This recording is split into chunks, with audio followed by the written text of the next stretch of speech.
Blessed morning po sa ating lahat, mga mahal na kapatid sa Panginoon at laging nakaantabay sa ating morning devotion. Salamat po sa Panginoon sa pagkakataon na ito at ang ating talata ay mula sa aklat ng mga awit, chapter 145, verse 18. Ang sabi po dito, siya'y nakikinig at handang tumulong sa lahat ng tao, sa sino mang ang taong pagtawag sa kanya'y tapat at totoo. Pagpalain po ng Panginoon ang pagkabasa sa kanyang salita. Tunay na napakabuti ng Diyos sa makikita natin sa talata na siya'y laging nakikinig at handang tumulong.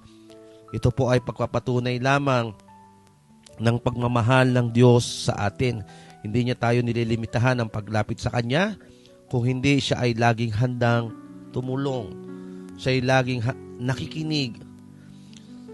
Kaya nga kapag tayo ay dumaranas sa mga pagsubok, kapighatian, maraming pasanin sa buhay, minsan pakiramdam natin malayo ang Diyos, wag po natin paniwalaan yon. Tulad ng sinabi sa talata, siya ay malapit sa atin, lalo na kapag ang pagtawag natin sa Kanya, yung paglapit natin sa Kanya ay tapat at totoo sa ating puso. So hindi na natin kailangang maghanap pa ng malayong lugar, maghintay ng tamang oras, panahon upang tayo ay lumapit sa Kanya. Tayo po ay Kanyang hinihintay. Saan ka man naroon ngayon?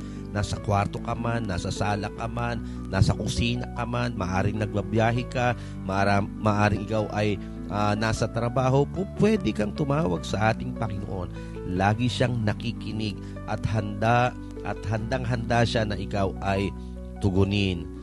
Kung kaya naman, salamat sa Panginoon sa ganitong talata na tayo ay binibigyan ng lakas ng loob na lagi siyang lapitan, pagtiwalaan sa lahat ng oras, lahat ng pagkakataon.